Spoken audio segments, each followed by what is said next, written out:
This is my honest love advice for people who consider themselves to be empaths. This is going to completely transform your life, help you understand your own energy, your own love life in a completely new way, and I'm going to show you how to completely transform it so that you start to be more magnetic than ever before, so you start to feel safe in your own frame, and you start to really live according to your own credo.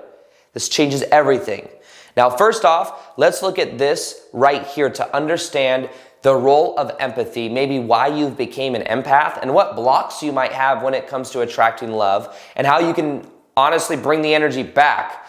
And this is honestly going to be brutally honest. I've said honest like 3 times now. It's going to be brutally honest advice for you too. Stuff that isn't hard to hear, but you might realize is true if you look at it. So most likely, if you're an empath, something that you may do, you may find yourself doing, is you may attract people that have a strong sense of what is called frame. A strong sense of frame means that it's someone that maybe be very opinionated, somebody who really has strong preferences. The extreme side of this is someone who's a narcissist, who it's all about me, me, me. And in a weird way, somebody that has that perspective, there's something a lot of times the empaths that attract them to that energy. And there's a reason for that. And I'm going to be sharing that in this video. Now, what happens is when we are in an energy state where we are tuning to other people, our energy is being diluted. It's being projected at people. And what happens is there's also, in a way, a lack of boundaries. There's a very fluid energy that's tuning to the environment to try to create a sense of safety. So think of it like this. People that are empaths, their energy is going out. Being an empath means you can feel other people's energies, and normally one of the reasons this is in place is because in the past there was a moment as a kid where you didn't feel safe, or you had to tune to mom, dad, or the environment in order to make sure everything was good, make sure mom's okay, dad's okay, siblings are okay, so that you could feel safe. So it became a survival mechanism to tune to other people. Like for me, I can clearly see that I had the narcissistic ex-stepmom. If I wasn't super in tune with how she was showing up or what she was doing, then it could be pain. I would have to constantly tune myself to know, is it safe? Is it not safe? Am I good enough? Am I in trouble? Am I not in trouble? Because I'd be in trouble for the most ridiculous things. I'd be in trouble if I left a dustpan in a certain part of the closet or some shit. So it's constantly, am I safe? Am I safe? Tune, tune, tune, tune. And then later on, it makes it hard in dating because I'm tuning to the feminine, I'm tuning, and then they're not feeling safe. It's something I had to learn to transform. That's what we're talking about in this video. And here's the thing, tuning to other. Now sometimes then I'd also attract people that had a very strong sense of self. There's these two aspects, there's other and there's self. Now what happens is if we're always tuned to other, we're also tuned to what do people think of me? Is it safe? And we're tuned to feeling safe if everything on the outside is a certain way. Now self, these are people, the healthy side of that is these are people that have a healthy self-esteem, that are doing what they want in their life, that are focused and have a certain moral compass that they have within themselves. And the extreme other side of this, of course, is narcissism. It's all about me, me, me, me. Feed me. And narcissists, what they do to get their needs met is they manipulate their environment and they get everything and they gaslight people to get everything and all the attention put towards them. And that's why they normally attract empaths, because empaths are focused on other and they're willing to give them that energy. And it's they both get their needs met. They want somebody that feels like they're in their strong frame because they're attracted to that because normally mom or dad had that kind of energy. So one of them or somehow. And they tune to that and that helps them feel safe. And then they feel safe in someone else's frame, whereas this person feels safe when someone else is feeding their frame because that's what they need. That's their core wound as narcissism. Now, the thing to learn about this though, and the honest love advice for empaths is understanding that this empath ability that you have can be a superpower because you're probably a very good listener. You're probably very good at feeling other people. But at the same time, it can be a curse if it's used in the wrong way. Because there's a shadow side of this to where you're always tuning to other people. There's a shadow side to this to where it's you're always tuning to see if it's safe.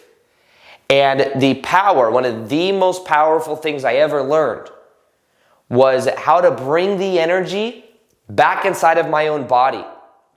That's why the frame technique I always recommend. It's one of the most powerful, transformative processes I've ever found. It's called the frame technique. It's very simple. You literally bring the energy back into your hands. You bring the energy back into your feet. And what this helps you to do is this helps you to feel more safe in your own body. And it also helps you to understand more about who you are. Because a lot of times people that are empaths, they have an abandonment wound where they felt abandoned either emotionally or physically growing up. And they said, it's not safe for me to be myself and to be safe in my own body. So what they do is they energetically, in a way, leave their bottom chakras and they tune to their third eye. And then they can tune to everybody else. They know what everybody else is thinking. They know how everybody else feels. And then they're moving through life kind of like a leaf in the wind, tuning to whatever they feel like they need to do.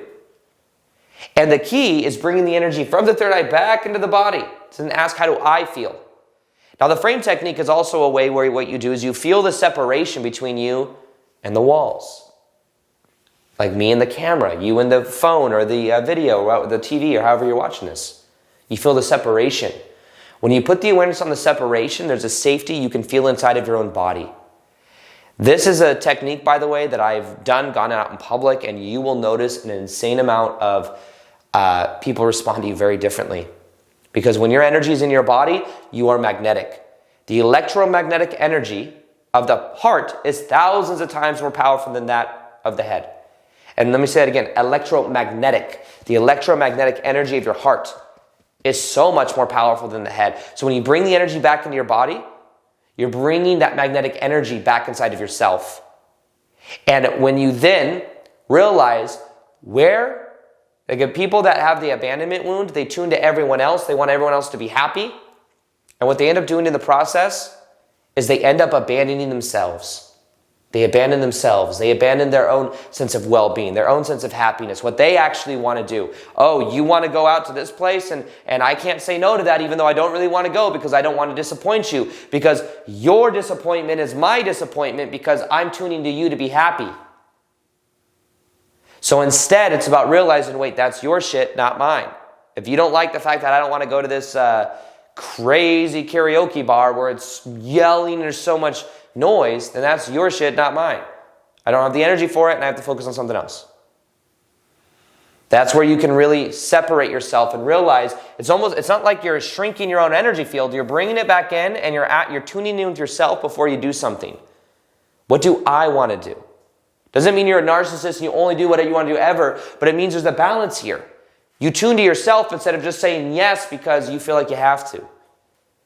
It's about realizing the energy. And I will tell you as well, or share with you, that the more I brought the energy in my own heart and I made the choice to open my own heart and I stopped judging myself and I started living according to my own credo in a way, like my own values, that changed everything. I started living according to the values of vulnerability and authenticity instead of the values of validation and approval, which is what I was seeking before.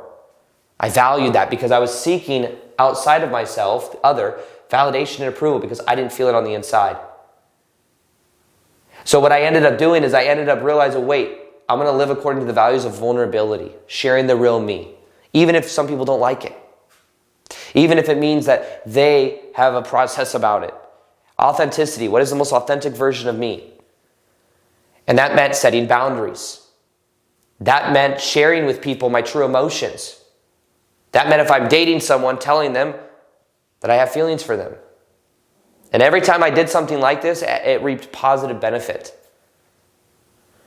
And it comes from like a place of more groundedness, a place of more energy and understanding that when you stop abandoning yourself, you're way more magnetic. And then also, what you can begin to do is create safety within your own body.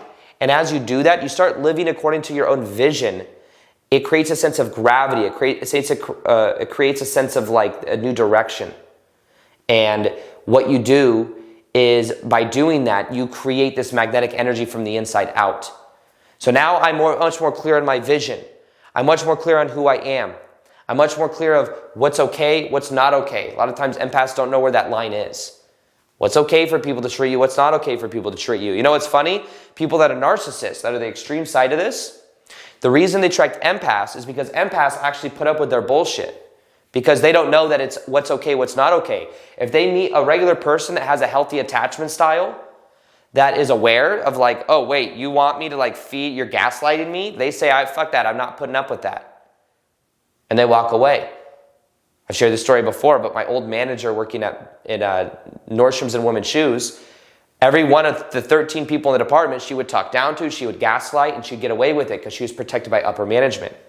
One time, this guy named Roland comes in, he works there for 2 weeks, she starts talking down to him, she starts belittling him, and he goes, what the fuck? He's like, you don't talk to me like that. Screw you. And he walked out. And he quit. Why? It wasn't okay that some narcissist talked to him like that. But for the other 13 people, we just allowed it. We thought it was a part of a job. You see? So what changes everything is when you become aware of that energy within yourself, you bring the energy back inside of your own body. That helps you to create magnetic energy from the inside out. It changes absolutely everything. Being in your own frame is a way of very much being magnetic, and is a way that changes your whole entire life. Now, if you want to learn a process, I have a 5 to 7 page PDF that shows you step by step how to get back in your own frame, how to activate magnetic energy. It's completely free. It comes with a 45-minute training video that shows you how to go through what is called the MAP, the magnetic activation process. Go to aarondowdy.com/map.